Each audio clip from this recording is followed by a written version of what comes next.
தியாகிகளான தலைவர்களாலே சுதந்திரம் என்பதை அடைந்தோமே.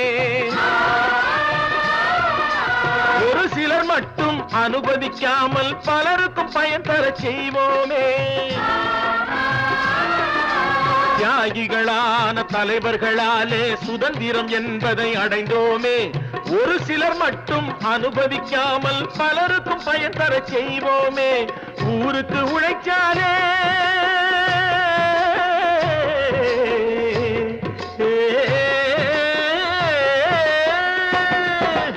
ஊருக்கு உழைச்சாலே ஏழை உரிமையை மதிச்சாலே உரிமையை மதிச்சாலே